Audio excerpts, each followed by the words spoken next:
ಅಣ್ಣ ಟೀ ಕೊಡೋಣ. ಕುಂತ್ಕೊಳ್ಳಿ ಅಣ್ಣ, ಕೊಡ್ತೀನಿ. ಹಾಯ್ ಮಚ್ಚ. ಹಾಯ್ಲೆ ಮಚ್ಚ.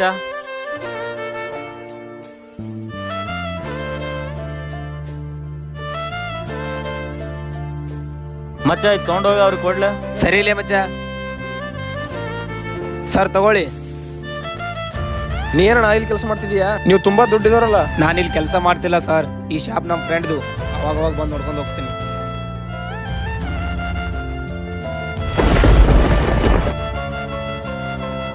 ಎಷ್ಟಾಯ್ತಣ್ಣ? ಲೇ ಮಚ್ಚ ಇವ್ರದ್ದು ಎಷ್ಟಾಯ್ತು? 20 ರೂಪೀಸ್ ಆಯ್ತು ಮಚ್ಚ. 20 ರೂಪಾಯಿ ಅಣ್ಣ. ತಗೊಳ್ಳಿ ಅಣ್ಣ. ಆದ್ರೂ ಫ್ರೆಂಡ್ಶಿಪ್ ಇದ್ರೆ ನಿಮ್ ತರ ಇರ್ಬೇಕಣ್ಣ. ಅವ್ರಷ್ಟು ಶ್ರೀಮಂತ ಇದ್ರು ಕೂಡ ನಿಮ್ಮ ಹತ್ರ ಬಂದು ಕೆಲಸ ಮಾಡ್ತಿದ್ದಾರೆ. ಅವನ ಜೀವನದಲ್ಲಿ ಶ್ರೀಮಂತ ಆಗಿರ್ಬೋದು, ಆದ್ರೆ ನಮ್ಮ ಫ್ರೆಂಡ್ಶಿಪ್ ಅಲ್ಲಿ ಅಲ್ಲ. ಫ್ರೆಂಡ್ಶಿಪ್ ಅಲ್ಲಿ ದುಡ್ಡು ಇದ್ದವ ದುಡ್ಡು ಇರ್ಲಾರವ ಅಲ್ಲ ಅಣ್ಣ, ನಂಬಿಕೆ ಇರಬೇಕು.